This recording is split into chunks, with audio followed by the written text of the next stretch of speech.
네, 그러면 저희 리더십 트랙 두 번째 세션을 시작하도록 하겠습니다.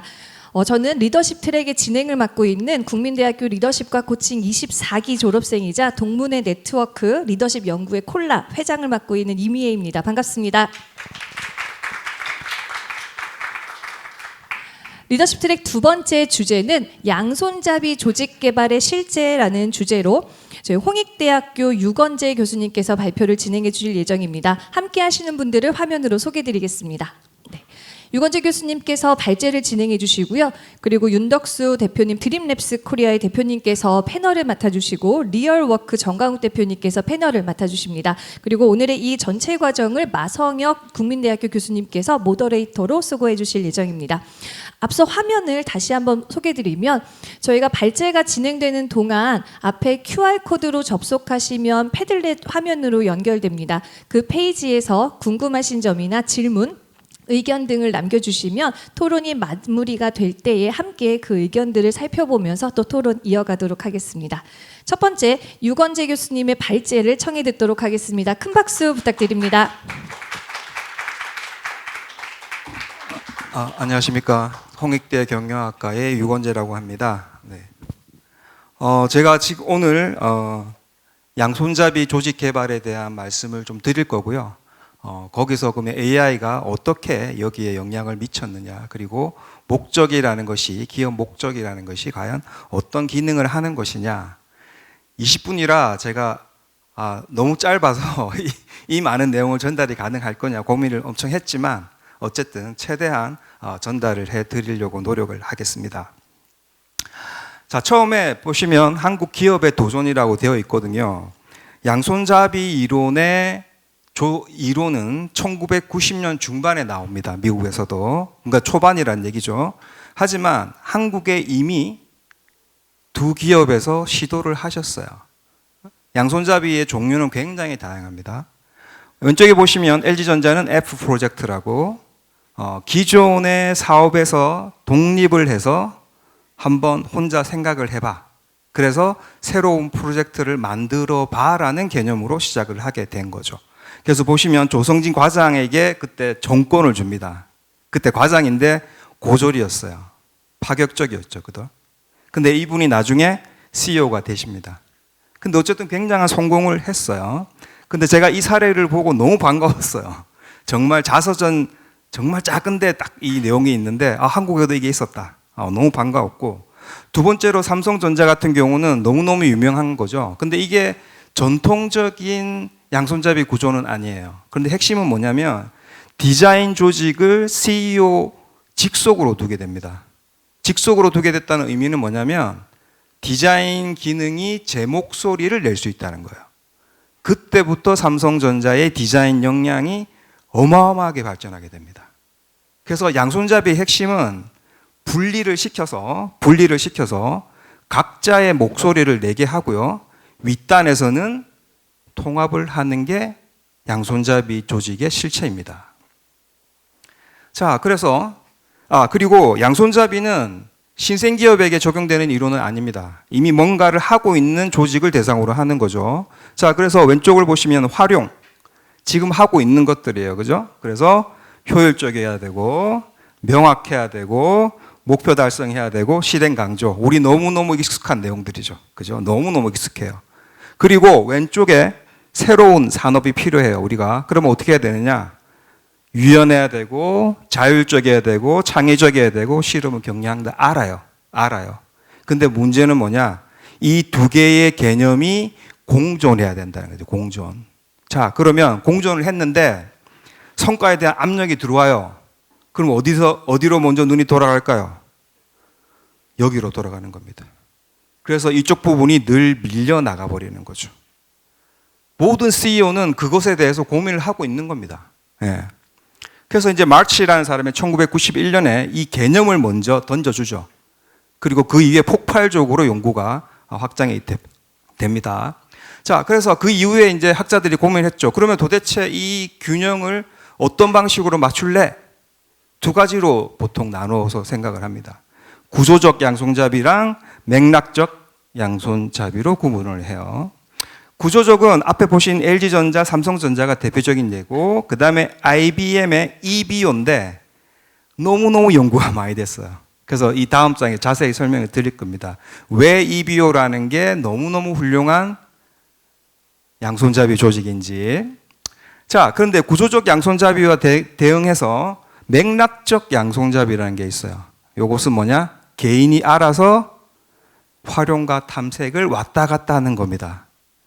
근데 이렇게 말하면 너무너무 쉬울 것 같죠? 근데 굉장히 어렵습니다. 개인이 준비가 안 되면 절대로 왔다 갔다 할 수 없어요.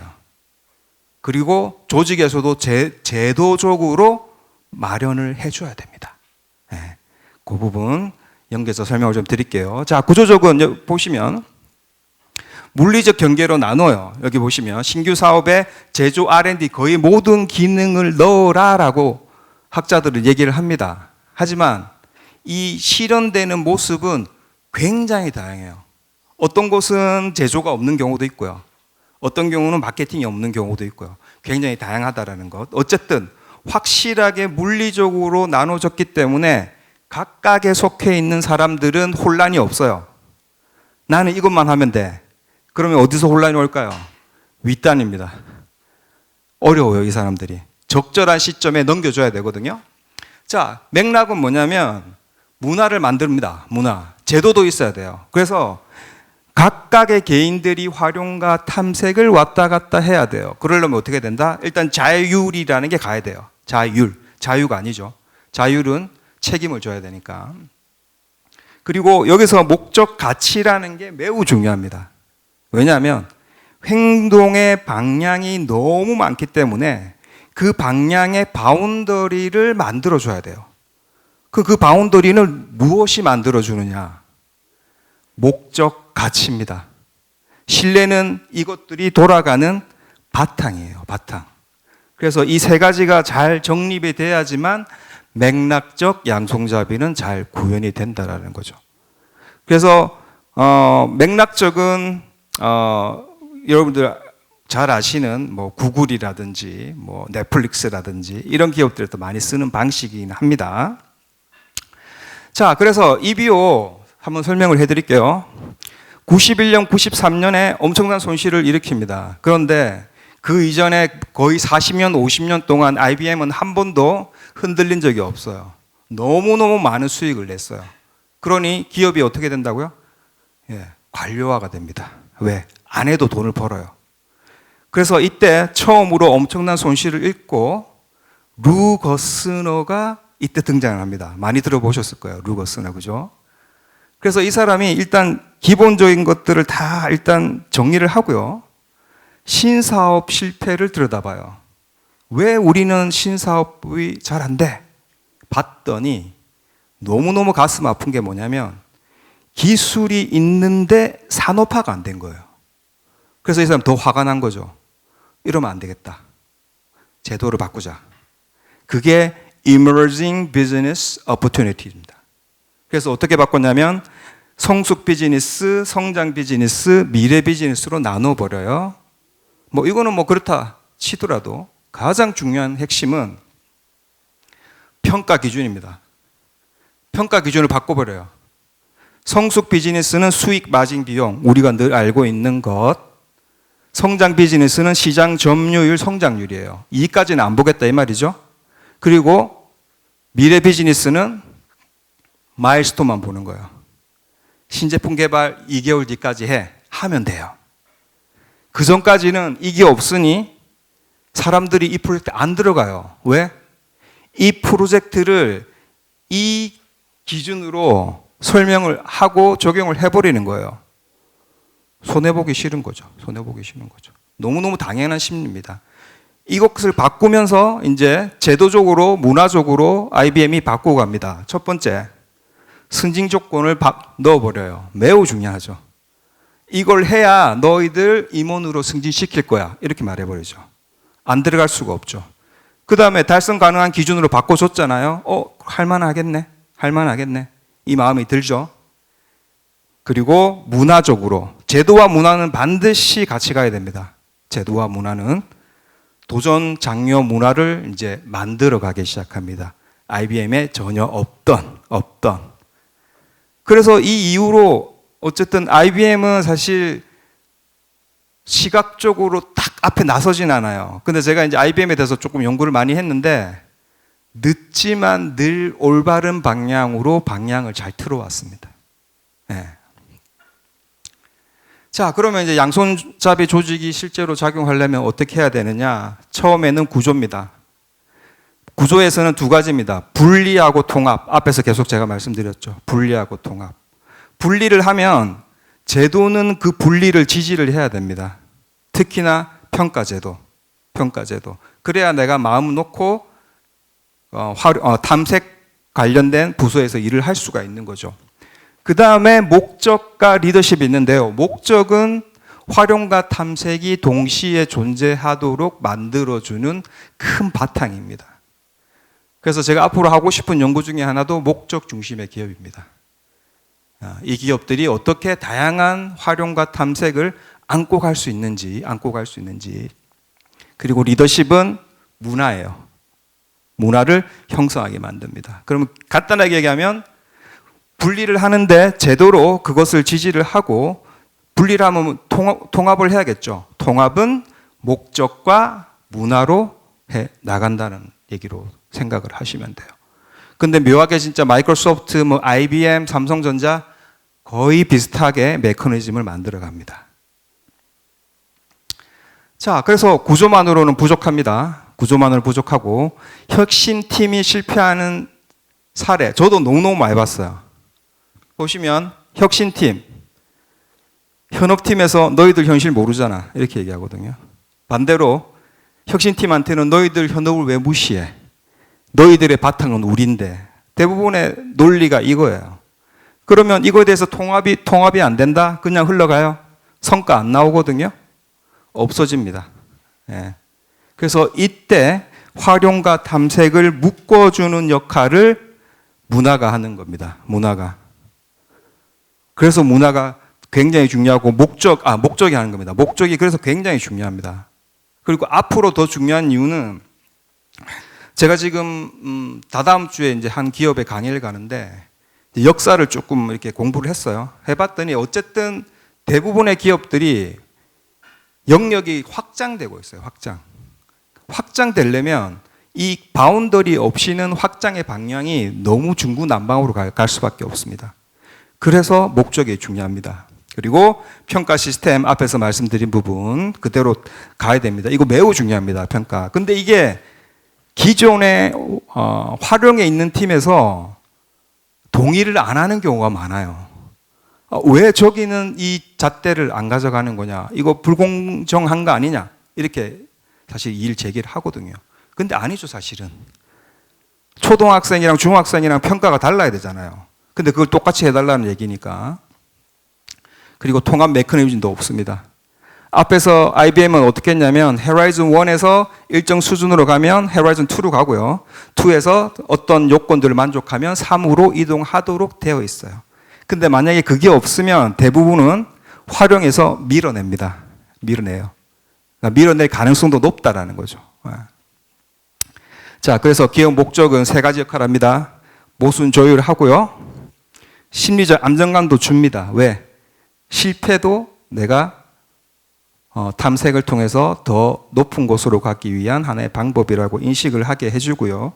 그 다음에 구성원 성장 동기가 구성원이 나랑 조직이랑 목적이 비슷해 이렇게만 된다면 굉장히 높은 동기를 부여할 수 있다라는 거죠. 예. 자, 그래서 그러면 리더는 무엇을 해야 될 것이냐? 제가 조금 빨리 하는 게 AI 쪽에서 조금 이야기를 드리려고 조금 빨리 하고 있습니다. 네. 일단 목적 커뮤니케이션 해야 돼요. 목적을. 그런데 목적 관련해서는 상층부는 괜찮아요. 너무너무 잘 인식하고 있어요, 이분들은. 근데 중간 관리자가 문제입니다. 문제라고 표현하기는 조금 단어가 이상하지만 이분들은 사실은 윗단만큼 그렇게 주인의식을 가질 수가 없어요. 그런데 그분들에게 이 정도의 어떤 목적의식을 가져라? 그거는 윗단에서 해결해야 될 문제라는 거죠. 단순히 강요한다고 목적을 가지진 않아요. 그죠? 어쨌든 목적 커뮤니케이션을 하면 탐색, 활용을 둘 다 활용할 수 있다는 얘기예요. 그리고 이렇게 했을 때 중요한 건 탐색 공간을 반드시 확보를 해야 됩니다. 구조적은 팀으로 만들면 되죠. 괜찮습니다. 팀으로 만들면 돼요. 그런데 맥락적은 개인이 알아서 하라고 했잖아요. 그럼 도대체 어떻게 해야 되느냐? 앞에서 설명할 때, 앞에 세션에서 설명할 때 20%룰 설명했잖아요. 그게 아마 구글에 70, 20, 10 룰이라는 게 있어요. 20%는 네가 하고 싶은 거 해. 보고 안 해도 돼. 거기서 굉장히 많은 뉴 비즈니스가 나와요. 그거는 제도입니다. 제도. 문화가 아니고. 제도를 통해서 확실하게 시간을 보장하는 겁니다. 진짜 필요하죠, 그게. 근데 우리나라 아마 그 정도로 제도가 강력하게 되어 있지는 않을 겁니다. 예. 그리고 마지막으로 결과가 나왔을 때 어떻게 된다? 결과를 성숙 비즈니스로 갈 수 있도록 만들어주는 것이 CEO, 그 다음에 임원들입니다. 그 역할이 안 됐을 때는 여러 가지 방해 요소가 나올 수밖에 없어요. 그래서 이 세 가지라고 생각을 하시면 되고, 자, 그래서 이제 양손잡이 관련된 연구를 제가 이제 내년 되면 한 20년 된 것 같아요. 너무 재밌었고, 저는 이게. 그리고 이 주제의 근본으로 가면 이제 모순 경영과 만나게 됩니다. 그래서 저는 이제 모순 경영을 연구를 하고 있는데, 최근에 이제 AI 관련된 연구들이 나와서 저도 이제 계속 캐치업을 해야 돼요. 캐치업을 해야 되는데, 세 가지 오늘 중요한 것들만 좀 가져왔어요. 첫 번째는 뭐냐면, 점진적 혁신은 높아집니다. 우리 예측 가능하죠. 예측 가능하죠. 그런데 급진적 혁신은 그렇게 도움을 안 된답니다. 그러면 요거는 약간 문제가 될 수 있어요, 사실 우리는. 왜? 급진적 혁신이 미래의 성장을 가져오거든요. 근데 이게 안 돼? 그러면 AI 왜 하지? 이런 궁금증을 우리가 가질 수 있고요. 두 번째로, 데이터가 많으면 많을수록 좋다고 하잖아요. 빅데이터, 빅데이터. 자, 그런데 이 빅데이터는 활용을 강합니다. 왜냐하면 데이터는 과거죠. 과거죠. 미래가 될 수 없습니다. 그러면 그 데이터에서 미래를 뽑아내는 것은 인간입니다. 인간입니다. 근데 이 내용을 지지해주는 연구가 이겁니다. 근데 이것도 굉장히 복잡해요. 무슨 말이냐? 탐색의 양극화라고 얘기를 합니다. 자, 보시면 AI 도구를 도입했더니 요렇게 결과가 좋아졌어. 이러면 전반적으로 다 탐색이 좋아졌다라고 또 주장할 수도 있겠죠. 그런데 보시면 상위 3분의 1 연구자에 이게 집중이 돼요. 하위에는 거의 소용이 없어요.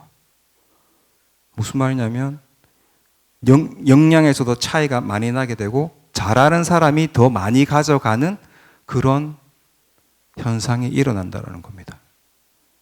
이거 매우 복잡한 상황을 만들 거라고 저는 생각을 해요. 이거는. 그리고 마지막으로 AI는 사람을 대체하는 동시에 보완한다고 되어 있거든요. 이거랑 연관이 돼요, 사실은. 여기에 이 잘하는 3분의 1은 대체가 안 돼요. 왜? 새로움을 만드는 사람들이기 때문에.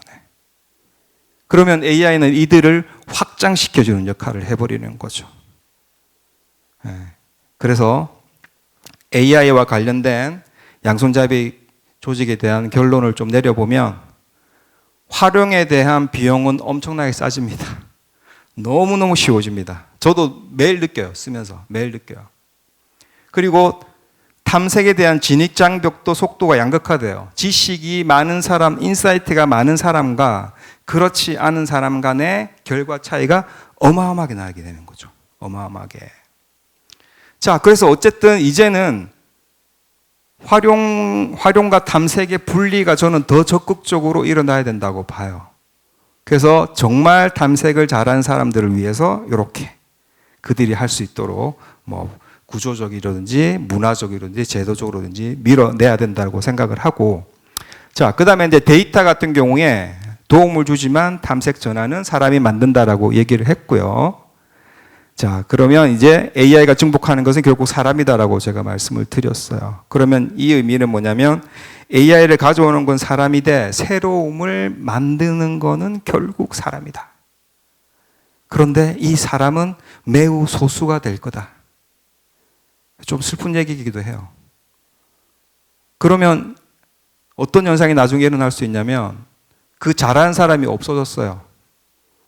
대신할 사람이 없어질 수도 있어요. 왜? 지금 당장 그게 안 보이거든요.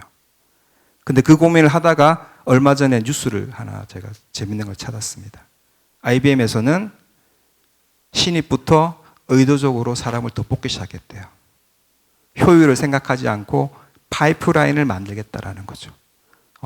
기업은 똑똑합니다. 이렇게 문제가 나타나면 차단해요. 해결책을. 자, 그래서 이게 오늘 제가 말씀드리는 건데 여기서 또 주의할 것 딱 마지막 한 가지. 이거는 이 연구들은 이미 2, 3년 지난 것들이에요. 지금 연구가 또 계속 일어나고 있고 저는 거의 매일 논문들을 검색하고 정리를 합니다. 그럼 또 나와요. AI 에이전트 또 나오겠죠. 어떻게 흘러갈지는 또 고민을 해야 될 것 같아요. 하지만 양손잡이는 필요하고 목적은 중요하고 그 목적에 따라서 사람의 역량도 굉장히 달라질 거다. 이렇게 마무리를 하겠습니다. 감사합니다. 네, 감사합니다. 네, 안녕하십니까. 네, 마지막 리더십 트랙의 진행 모더레이터를 맡은 국민대학교 마성혁 교수입니다. 네, 재밌지만 조금 힘드시죠? 네, 그래도 리더십 이 마지막 순간까지 이 자리를 지키고 계신 여러분들이 리더로서 인내심 네, 가지고 계시다는 느낌이 들고요. 제가 빠른 진행으로 시간에 맞춰서 끝내드리는 것을 목표로 해보겠습니다. 자, 바로 질문 들어갑니다. 우리 발표해주신 유건재 교수님. 사실은 아주 쉽게 말씀드리면요. 탐색은 신사업을 하는 거고요. 활용은 하던 일을 하는 겁니다. 그런데 조직의 단위로서는 이게 생산하기가 쉬워요. 그런데 오늘 오신 분들 중에는 개인을 대상으로 코칭하시는 분들, 리더분들도 계시기 때문에 교수님 개인도 이러한 양손잡이가 되어야 할까요? 교수님 괜찮으시면 혹시 패널 소개를 먼저 좀 부탁드려도 될까요? 시간상 사실은 생략하기로 합의를 했었습니다. 간단하게 홍익대학교 네, 그 개인에 관한 문제는 이제 구조적인 양손잡이가 사실은 지금까지는 대세였고요. 대신에 이제 IT 중심의 혹은 연구원 중심의 조직들은 맥락적을 많이 썼어요. 그런데 지금 제가 이제 여러 기업들의 어떤 성장 속도를 이렇게 보면 사업의 확장 방향이 너무너무 다양합니다. 그래서 어떤 이렇게 분리를 해서 가는 거에도 굉장히 제한이 있을 수밖에 없겠더라고요. 그러면 개인들이 그 역할을 해야 되겠다라는 생각이 들고요. 너무 많기 때문에. 두 번째로 개인의 동기 측면에서도 이 부분은 중요합니다. 이 부분은 제가 조금 연구를 했었는데 만약에 내가 계속 활용만 한다고 생각해 보세요. 재미없거든요. 그래서 탐색이 일부 들어와줘야 내가 뭔가 새로운 일을 하고 있구나라고 생각을 할 수 있는 거죠. 그래서 의도적으로 저는 끼워 넣기가 돼야 된다고 보고요. 근데 또 반대로 보면 탐색만 하는 조직에서는 그냥 탐색만 하게 그대로 두면 번아웃 옵니다. 허공에 헤엄치는 거거든요. 계속 허공에서 헤엄칠 수는 없잖아요. 바닥을 보여줘야 돼요.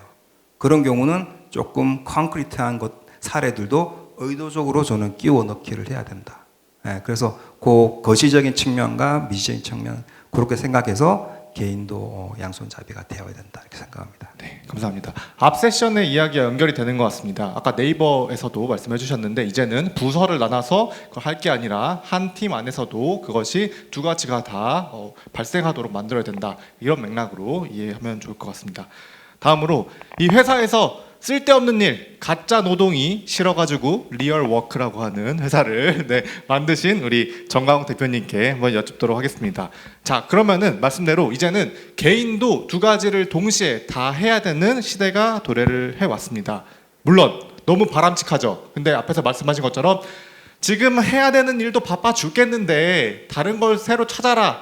얼마나 힘들겠습니까? 라고 전 생각하지만 저는 학교에 있기 때문에 현장의 모습이 어떤지 한번 들어보도록 하겠습니다. 네, 반갑습니다. 리얼워크 정강욱입니다. 그 활용과 탐색이란 말 이번에 양손잡이 조직 또 같이 이렇게 논의하면서도 이런 생각이 들더라고요. 현재 기업에서 일하는 우리 구성원들에게 이 얘기를 하면 어떻게 느껴질까? 그러니까 활용은 예를 들면 오른손 쓰는 거잖아요. 원래 하던 일 잘하는 것, 탐색은 안 하던 것도 잘하는 거잖아요. 이게 얼마나 부담스러운 일일까? 하던 것만 잘하기도 힘든 판에, 그리고 안 하던 것을 왼팔을 쓴다는 것은 결국은 좀 실패할 수 있는 가능성들을 두고 있는 거잖아요. 근데 그게 조직에서 용인될 수 있는 일인가? 그런 측면에서 제가 좀 현장에 좀 몇 가지 경험들을 좀 말씀드리면은, 저희가 이번에 올해 여러 회사들과 좀 다양한 조직 개발 프로젝트를 했었는데, 테마가 이제 테마 제목을 들으시면 여러분들이 요즘 회사들의 좀 상태나 상황을 알 수 있을 것 같아요. 한 회사는 팀장 이상 모든 리더 대상으로 하는 워크숍이었는데 주제가 독한 실행이었습니다. 독한 실행.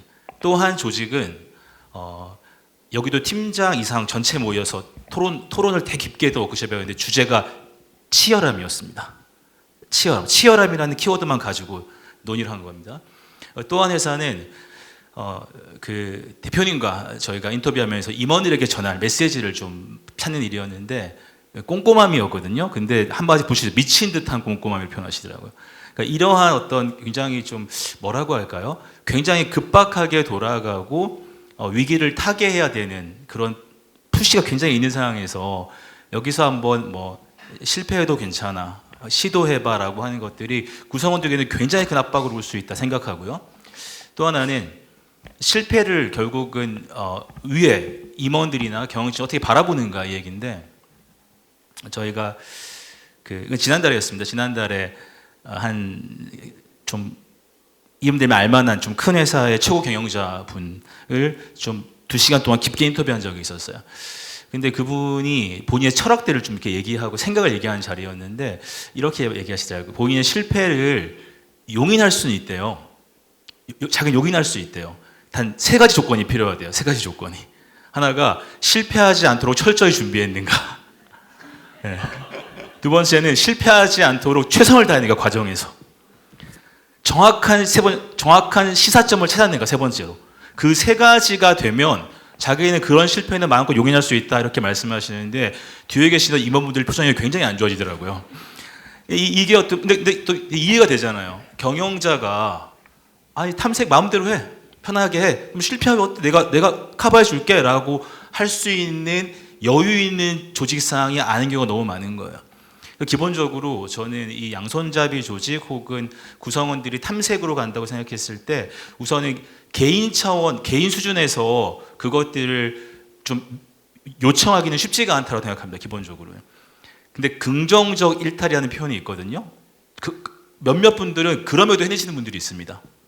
그럼에도 해내는 분들이 있습니다. 어떤 상황에서도. 근데 그거 약간 열애로 치고 조직 차원에서의, 조직 수준에서의 어떤 방법들이 필요할 건데 어떤 구성원들이 조금 더 새로운 일을 시도하고 탐색할 수 있는, 결국은 조직 수준에서의 변화를 만드는 건 누구냐라고 하면은 결국 리더로 귀결되는 것 같아요. 결국 리더로 귀결되는 것 같아요. 그래서 리더가 어떠한 관점, 또 어떠한 시도, 또 어떠한 뭐 생각 이런 것들을 좀 가져야 할까, 거기에 약간 좀 키가 있는 것 같습니다. 그래서 결국 조직 개발의 끝은 다시 리더로 귀결된다는 생각을 많이 합니다. 이 얘기는 좀 또 이후 다시 좀 더 말씀드리겠습니다. 네, 감사합니다. 들어보면 피해갈 곳이 없는 것 같습니다. 네, 결국에는 리더분들은 이 2가지를 다 푸시를 해야 되는데 그러다 보니까 리더분들이 얼마나 힘들겠습니까? 그죠? 요즘에는 제가 관심 있고 또 연구하는 것 중에 리더가 되는 걸 별로 안 좋아하는 세대들이 늘고 있습니다. 그걸 우리가 뭐라고 부르냐? 리더 포비아라고 부릅니다. 그 리더 포비아에 대한 책인 리더십 트리거를 쓰신 우리 윤덕수 대표님께 네, 홍보를 부탁받은 거 아니고요. 네, 정말로 한번 보시면은 네, 의미 있습니다. 네. 자, 다음 질문을 이어가 보도록 하겠습니다. 자, 이제 AI 시대로 좀 넘어와서 이제 20년, 연구한 지 20년 되셨다고 했으니까 네, 양손잡이가 예나 지금이나 중요한 건 잘 알겠습니다. 그러면은 AI 발전으로 인해서 환경이 바뀌었기 때문에 그러면 이 시대에 왔을 때 바뀐 것과 바뀌지 않은 것은 어떤 것들이 있을까요? 네, 방금 소개받은 윤덕수입니다. 리더십 트리거 작가로 온 건 아니고요. 예, 드림랩스 대표로 와 있습니다. 되게 굉장히 근원적인 이제 질문을 주신 것 같아요. 앞에서 여러분들을 보면 HR 실무자분들이 많이 앉아 있으시겠구나라는 생각이 좀 드는 부분인 것 같아서 더욱더 또 조심스럽기도 한 부분이 또 있는 것 같은데요. 아까 우리 유건재 교수님께서 발제 내용에서 뒤에 서머리를 해주셨습니다. 바뀌는 것 해가지고 활용과 탐색 영역에서에 있었던 것들이 있거든요. 그것들을 좀 잘 복기해 볼 필요가 있다라고 생각이 되는데, 특히 저는 탐색 영역에 있어서의 어드밴티지가 굉장히 있다라고 생각이 되고, 왜냐하면 데이터가 이제 홍수의 시대를 넘어서 쓰나미처럼 엄청나게 많이 있는 시대란 말이에요. 그렇다면 우리는 이 데이터를 통해서 무엇을 얻을 수 있을까를 생각해 보면 모방 그리고 시뮬레이션 이런 것들을 엄청나게 저렴한 비용으로 해 나갈 수가 있겠다라는 생각이 좀 드는 것 같아요. 예를 들어서 HR 이제 전문가 분들이시니까 HR 입장에서 봤을 때 이전에 피플 어널리틱스 관점에서 생각해 보면 몇 가지 떠오른 질문들이 있었죠. 그래서 과연 누가 퇴사할 확률이 몇 퍼센트 정도 되는 거야? 이런 데이터들이 보통 이제 산출이 될 수가 예측이 가능하다는 거거든요.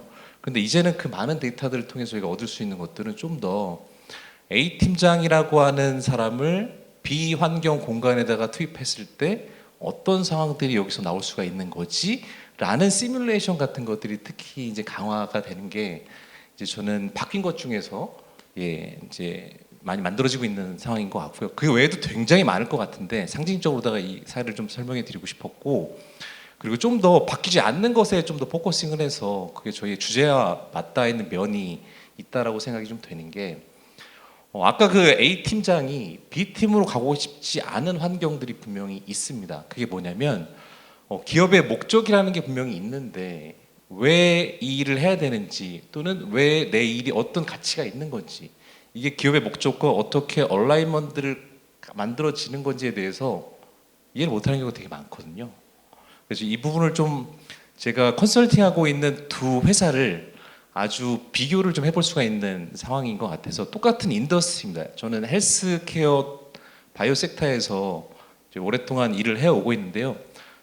M사와 V사 이야기를 좀 공유드리고 싶은데, V사 같은 경우에는요, 매출 규모가 한 2천억 정도 되고, 뭐 피부 의료기 쪽의 회사입니다.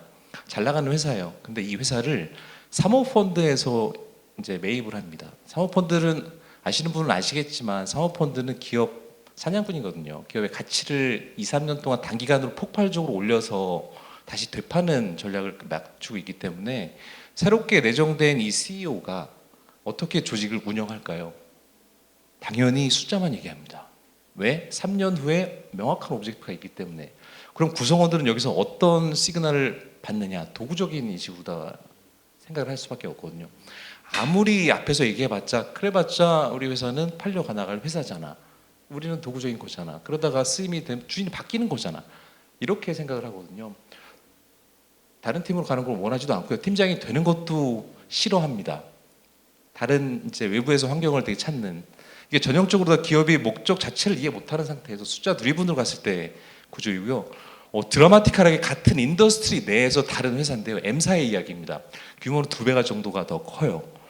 근데 이쪽에는 10년 동안 계속 일관되게 하고 있는 이제 CEO의 마인드가 아까 이병남 작가님이 하셨던 그 퍼포먼스 드리븐 엔터프라이즈 비즈니스를 그대로 실현하고 있는 회사라서 아마도 나중에 리서치 샘플이 될 수도 있겠다는 생각이 드는데, 여기는 완전히 다른 저희 그 비율로다가 조직 관리를 하고 있거든요. 복귀해 보면 아까 이병남 작가님께서 지속적인 성장을 위해서는 화살표를 좀 이해해 보시면요, 주인 의식도 필요하고, 그 다음에 자존감도 필요하고, 그래서 성장을 되게 강조를 하시거든요. 이 M사 같은 경우에는 항상 주구장창 메시지가 똑같아요. 우리는 장사치가 아니야. 우리는 사업을 하는 목적이 약간 파타고니아 비즈니스랑 좀 비슷한 것 같아요. 퍼포즈를 정말 귀에 못이 박히도록 얘기하는 회사거든요. 이렇게 했을 때 조직들이 어떤 변화가 생기는지가 되게 독특한데요. 이게 약간 가스라이팅 되는 효과도 좀 있는 것 같아요. CEO의 메시지는 이게 되게 중요하거든요. 그리고 더 중요한 거는요, CEO가 메시지를 행동으로 구현해내는 게 더 이게 멘탈 모델, 쉐어드 밸류로다가 작용하는 것 같아요. 결과적으로 이 계속된 이런 프랙티스 안에서 이 회사는요 매년 50% 60%의 성장을 계속 지속하고 있거든요. 지금도 그 회사의 팀원들은 팀장이 되기 싶어해요. 왜냐하면 성장하고 싶거든요. 그런 것들을 드러내놓고 얘기를 하고 있고요. 되게 멋진 철학 중에 하나가 구성원의 성장이 우리 회사의 성장이라고 하는 슬로건을 표로 걸고 이거를 실행하고 있습니다. 되게 멋있는 저는 회사라고 생각이 되는데요. 그런 관점에서 앞에서 제가 설명해 드렸던 거를 좀 이제 리더십 관점에서 시사점을 좀 도출해 보면 사실 좀 오늘 주제가 저희는 좀 매크로예요. 구조에 대한 거고요. 좀 멀어요. 그런데 이거를 이렇게 생각해 보셨으면 좋겠습니다. 기업의 존재 이런 것들을 단기적인, 중기적인, 장기적인 지향점이라고 생각하지 마시고 기업의 목적이라는 것은 그냥 마치 독립변수처럼 앞에 설정해 놓는 거죠. 이것 때문에 오히려 오래 가야 되기 때문에 탐색하는데 인베스트를 할 수밖에 없는 구조가 생기고요. 그렇기 때문에 팀도 만들고 장기적으로 인원을 더 뽑을 수가 있고요. 쓸 수가 있게 되는 거거든요. 그리고 나서 이제 이런 구조가 있는 상태에서 당연히 냅두면 활용 역량을 키울 수밖에 없거든요. 당연히 그렇게 가는 거거든요. 왜냐하면 비즈니스 해야 되니까. 그래서 기업 목적이라는 거를 선행 요인이라든가 독립 변수로 아예 설정을 좀 해버리는 거. 그리고 나서 나머지 비즈니스를 굴러가게 만들어주는 거. 이게 저는 되게 의미가 있다. 이렇게 좀 말씀을 좀 드리고 싶었습니다. 감사합니다. 대표님. 분명 저랑 시작하시기 전에 우리가 둘이서 시계를 보면서 타임 관리를 하자라고 하셨는데 가장 길게 말씀해 주셔가지고 제가 마음이 입술 타고 있었습니다. 네. 네, 감사합니다. 왜냐하면 뒤에 AI 얘기를 좀 많이 드려야 될 것 같아가지고 좀 넘어가도록 하겠습니다. 자, AI 시대에 그 PPT 장표 중에서 맥락 설계라고 하는 표현이 있었습니다. 근데 잠깐 보셔서는 사실 이해하기 조금 힘든 부분이 있어요. 뭐냐면은 그 전에는 신사업 부서와 아니면 부서를 나눠서 관리를 했다라고 하면은 맥락 설계는 어차피 이제는 한 팀에서 한 부서에서 할 거니까 그 안에서 양손잡이가 발생하도록 만드는 게 리더의 역할이다라는 의미가 맥락 설계자라고 하는 의미입니다. 그러면은 자, AI 시대에 이 맥락 설계자가 되셔야 하는 우리 중간 관리자 리더분들은 어떻게 하면 좋을까요? 우리 정강욱 대표님 한번 좀. 결국 이제 그 중간 관리자가 조직 구성원들이 하던 것만 하는 게 아니라 좀 새로운 시도를 하게 해보려면 뭐가 필요할까 얘기인데, 사실 제가 어제 좀 재밌는 좀 시간을 가졌는데 그 울산에 있는 한 공장에 다녀왔습니다. 그 3개월간 조금 그 요즘에 그 어떻게 보면 그 실단위나 비유 단위에 좀 짧은 인텐시브한 조직 개발 프로젝트들을 많이 하는 좀 그런 트렌드가 있습니다. 여기서 3개월간 좀 집중적으로 그 조직 개발 그 프로젝트를 진행했었는데요.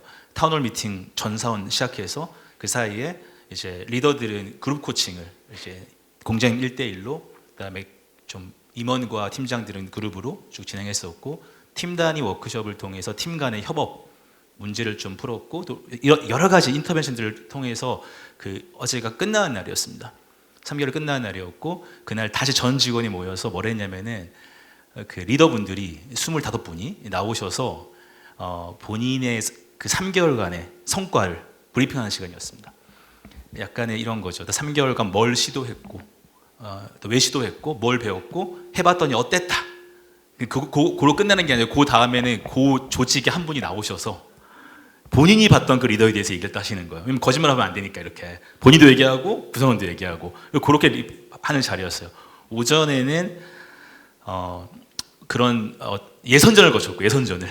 그다음 이제 오후에는 진짜 이제 공장인 포함 전체 모인 자리에서 이제 예선을 통과하신 분들이 실제 본인 사례를 정말 3개월간 어떤 변화를 했는가 하는 자리였는데, 제가 채점관으로 갔거든요. 저희 프로젝트 이게 처음에서 이제 꼼꼼히 들었는데 참 재미있게도 25번 중에 거의 대부분이 무슨 일을 많이 하시냐면요, 결국은 그 대화 방식의 변화, 이 얘기를 정말 다 결국 피플 매니저의 역할을 많이 하시다 보니까 대화 방식의 변화를 가장 많이 말씀하시고, 그 대화 방식의 변화를 구성원도 제일 많이 얘기하는 거예요. 근데 그 대화 방식의 변화는 이런 겁니다. 진짜 어떻게 보면은 일방적으로 말하던 분이 질문하기 시작했다. 뭐 들으려고 한다. 그러니까 원래 우리가 되게 회의할 때 아무도 말 안 했는데 이제 입을 열기 시작했다. 그리고 또 좀 더 좋은 사례는 원래 리더분이 거의 지시하면서 끌고 갔었는데 이제 그런 변화들을 가져다 보다 보니까 구성원들이 실제로 어떤 개선 아이디어를 훨씬 더 많이 내서 또 본인이 얘기하다 보니까 또 실행력이 높아져서 몇 개가 해결된 사례들이 있는 거예요. 이런 얘기들을 들으면서 결국은 중간 관리자가 할 일은 우리 안의 대화가 되게 성숙한 대화가 되게 하는 것. 근데 이것을 사실 조직 개발에서는 다이알로직 OD라고 부릅니다. 이게 대화형 OD라고 부릅니다. 그러니까 대화 방식과 대화 수준, 대화의 질이 달라지는 것을 사실은 굉장히 조직 개발의 중요한 포인트로 잡거든요. 근데 그것들이 실제로 좀 일어난 장면들을 보면서 그래, 어떻게 보면은 양손잡이 팀을 만든다는 것은 리더가 성숙한 대화를 하는 것이 되게 좋은 출발점이겠다라는 생각을 하나 했었고요. 두 번째로는 또 중간 관리자 혹은 리더들은 특히 좀 더 크게는 임원분들은 또 어떻게 해야 양손잡이 조직을 만들 수 있을까 했을 때 이거는 정말 일맥상통하는 것 같아요. 요즘에 제가 오늘 오전에 아까 패널 거의 동행을 하셨는데 저희가 그 세계 회사의 조직 문화 진단을 분석할 올해 좀 그런 프로젝트가 있었습니다. 2,000명 조직도 있고 몇만 명 조직도 있었는데요. 여기서 그 요즘 확실하게 눈에 띄게 드러나는 그 추세가 보이는 것이 보통 우리가 조직 문화 진단의 Y값이라고 하면은 직무 몰입, 조직 몰입 이런 걸 잡지 않습니까? 개인이 자기 얼마나 열심히 하는가 혹은 조직에 어떻게 보면 조직을 좀 아끼기도 하고 조직을 추천하기도 하고 조직이 만족하기도 하고 이런 것. 조금 더 나아가면 이직 의도까지 보기도 하는데 이런 값과 굉장히 연결되는 변수가 하나 있는 거예요. 굉장히 높은 수준으로 연결되는 변수가. 이게 뭐냐면은 전략 이해와 공감입니다. 이 세계 회사 거의 똑같이 나왔어요. 근데 오늘 네이버 상품 똑같이 얘기하시더라고요. 맥락 표현하시면. 그러니까 어디로 가는지를 정확히 알려주는 것, 또 어떻게 왜 가야 하는지 알려주는 것, 이런 것들이 구성원들이 굉장히 필요로 하고 있다. 근데 저는 사실 이걸 제 개인적으로 두 가지 해석하는데 이 얘기를 가지고 담당자들과 좀 토론돼 보고 있어요. 왜 이게 높게 나온 것 같냐라고 했을 때 크게 보면 두 가지를 보는 것 같아요. 하나는 불안하다가 있습니다. 불안하다. AI 너무 시대가 변하잖아요. 그러니까 불안하니까 적어도 어디로 가야 되는지 좀 알고 싶다라고 하는 하나의 불안함의 좀 기제가 있고 또 하나는 의미를 찾는 것도 있는 것 같아요. 내가 하는 일이 의미가 있는가? 가짜 일, 헛일이 아니고 내가 의미가 있는가? 그런 측면에서도 우리 어디로 가는데 왜 가는데 이거에 대한 좀 정확한 가이드. 근데 이게 참 보면 리더분들은 잘 알거든요, 사실은. 많이 들으니까. 근데 그걸 캐스케딩 하는 것에 대해서는 조금 약하신 것 같아요. 근데 요즘에 젊은 분들은 굉장히 알고 싶어 한다. 내가 하는 일이 어떻게 연결되는지, 조직의 목적과 조직의 전략과. 그것이 굉장히 좀, 그게 결국 몰입을 이끄는 하나의 추구. 그 몰입이 있어야 또 양손잡이 조직이 가능한 것 아닌가. 여기까지 말씀드리겠습니다. 감사합니다. 네. 세션이 바뀌는데도 계속 같은 이야기가 나오는 걸 보면은 밑에 계신 구성원분들한테 그 얘기를 해주는 게 얼마나 중요한지 다시금 느낄 수 있었습니다. 마지막으로 오늘 오시는 분들 중에 코치분들이 많이 참석해 주셨습니다. 우리 코치분들을 위한 AI 시대 양손잡이 코치가 되는 방법에 대해서 우리 윤덕수 대표님이자 코치님께서 한 말씀 부탁드립니다. 예. AI 시대 때 코치님들께서 어떻게 활용과 탐색을 균형감 있게 사용할 수 있겠느냐 이제 이 부분인 것 같은데요. 사실 이제 짧게 얘기하겠습니다. 예, AI라고 하는 게 의료업에서는 사실 이전부터 진행되고 있었어요. IBM에서도 오셨는데 IBM의 왓슨이라고 하는 프로그램이 있었거든요. 그래서 2016년도에 상용화됐었는데 문제는 우리 닥터들한테 전폭적인 지지를 받지 못했습니다. 왜냐하면 의사가 여러 가지 변수들을 감안해서 맥락적인 걸 케어해서 처방을 해야 되는데 그것들을 케어해줄 수는 없었거든요. 오늘 맥락이라고 하는 이야기가 되게 빠지지 않고 계속 나오고 있는데도 되게 시사점이 있다고 생각이 되는데요. 그럼 우리 코치님들께서 좀 생각해 보셔야 될 부분들이 뭐가 있을까를 좀 고민해 봤는데 사실 코칭 허브나 이런 글로벌 펌들을 보면 예를 들어서 에이미라든가 나디아라든가 이미 활동하고 있는 페이스를 가진 AI 툴들이 다 있습니다. 그런데 그런 툴들이 할 수 있는 것과 할 수 없는 것, 특히 오늘 저희 세션 리더십 트랙에서는 할 수 없는 쪽에 좀 더 포커싱을 맞춰서 강조하고 있는 게 좀 특징인 것 같아요. 좀 더 어떻게 그럼 이걸 좀 더 활용할 수 있을까를 따져봤을 때 디지털 트윈이라는 얘기 아마 좀 들어보셨을 것 같아요. 가상이죠. 똑같이 만들어 놓는 거죠. 그리고 거기서 뭔가 시뮬레이션과 모방하고 테스트하는 이런 기술들이 급수적으로 다 발달하고 있는데요.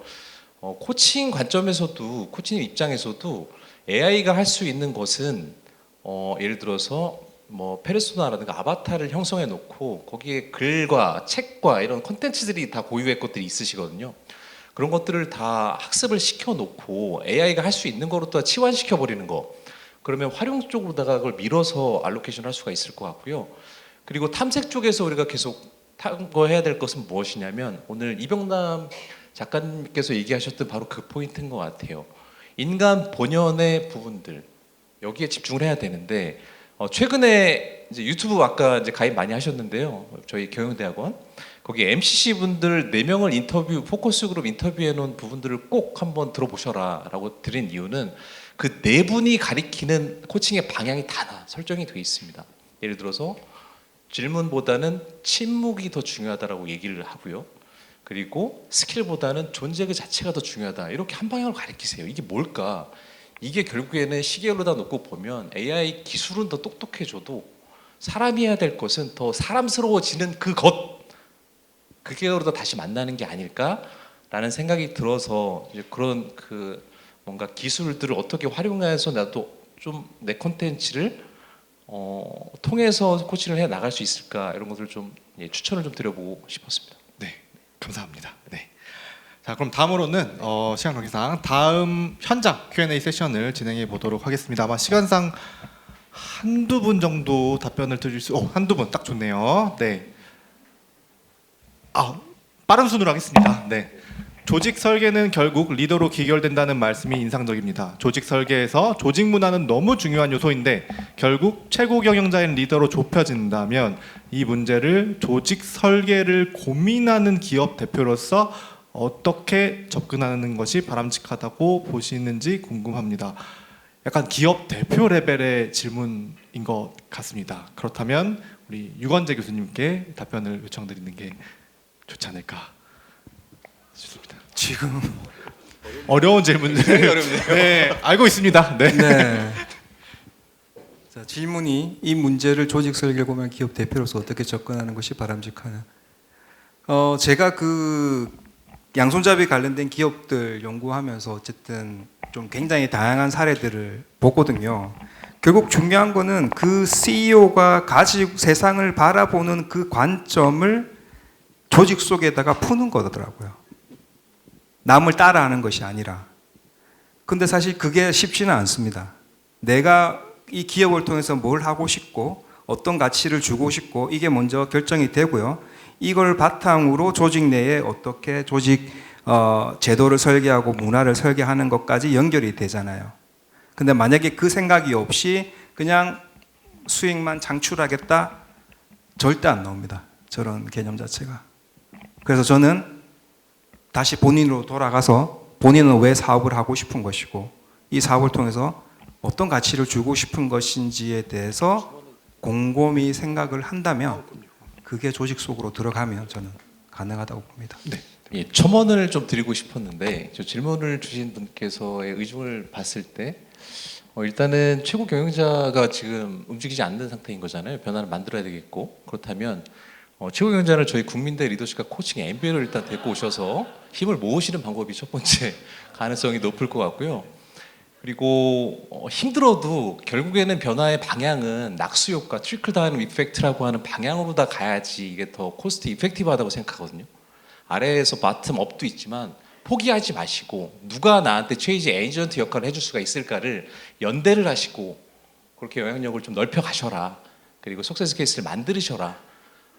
그렇게 좀 다시 부연 설명을 좀 드리고 싶었습니다. 네. 제가 옆에서 가만히 들어보면은 요즘 유행하는 거의 회기물 드라마 수준으로 모든 것이 존재 목적으로 다시 귀결되는 느낌이 조금 있습니다. 하지만 그만큼 중요한 거는 사실이기 때문이죠. 네. 자, 두 번째, 오른손과 왼손의 밸런스 변화.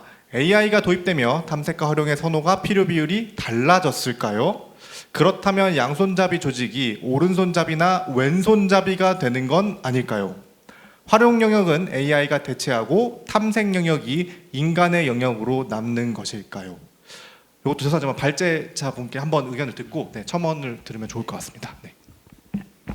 이 부분은 이제 조금 설명드리고 싶은 게 예전에는 저희들이 작업을 할 때 자료를 취합을 하고 정리를 하면서 실수도 하고 어떤 부분이 잘못됐지 고민을 많이 했어요. 그럼 그 시간이 쭉 지나면 최종 산출물이 나왔거든요. 근데 지금은 어느 정도 생각이 되면 산출물이 미리 나와버려요. 그런데 이 산출물이 나의 것이라 생각을 하죠, 사람들이. 근데 절대 아니죠. 이게 활용 탐색으로 넘어가기 위해서는 이 짧게 나온 것들을 이제는 정말 씻고 씹어야 돼요. 정말 내 내용이 될 수 있도록. 그럼 무슨 말이냐면 작업 시간은 짧아졌으되 검토의 시간은 저는 훨씬 늘어났다고 봐요. 이 검토의 시간이 짧은 사원들은 아마 빨리 실력이 보여질 겁니다. 얕구나 이 친구. 근데 굉장히 깊게 내가 단어 하나하나 씹어서 내가 설명을 했다. 이 직원은 앞으로 탐색 영역에서 굉장히 잘할 가능성이 높죠. 제 생각입니다. 네, 마지막으로 교수님 질문이라서 교수님 발제에서 탐색을 의도적으로 분리하라고 하셨는데 혹시 팀 안이나 개인 안에서는 어떻게 밸런스 있게 미션을 할까? 개인에서요? 네, 있을까요? 요거는 그 구글 같은 경우에는 70, 20, 10이라고 시간을 주는데요. 20%의 시간은 어디서 일해도 터치를 하지 않습니다. 그냥 집에서 해도 되고요. 커피숍에서 해도 되고요. 단순히 올리는 건 이거예요. 내가 그 20% 시간 동안 이걸 했어. 그리고 이게 이런 의미인 것 같아. 끝입니다.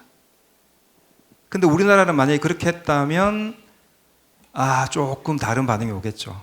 그래서 저는 이제 그게 신뢰의 차이라고 보거든요. 그래서 신뢰가 매우 중요한 것이 이러한 것들이 작동을 하려면 신뢰가 바탕에 돼야 된다는 거죠. 근데 어쨌든 이거는 개인보다는 저는 제도로 만들어야 된다고 생각을 합니다. 그래서 만약에 개인이 혼자서 하겠다라고 하면 저는 따로 시간을 낼 수밖에 없다. 이거는 너무 힘든 일이지만 저도 잘 알고 있지만 그래서 여기 만약에 HR 담당자분들이 계시다면 70, 20, 10인데 그렇게 하지 마시고 90, 10이라도 좀 해주시면 이분들이 정말 내가 뭔가를 하고 있구나 이 느낌을 좀 가질 수 있지 않을까. 그래서 이런 제도들을 조금 도입을 많이 해주시면 좋겠다. 네. 감사합니다. 혹시 뭐 더 할 말씀은 네. 네. 괜찮으십니까? 네, 알겠습니다. 그럼 제가 1분 남았으니까 하나만 더 하겠습니다. 죄송합니다. 제가 하나만 더 하겠습니다.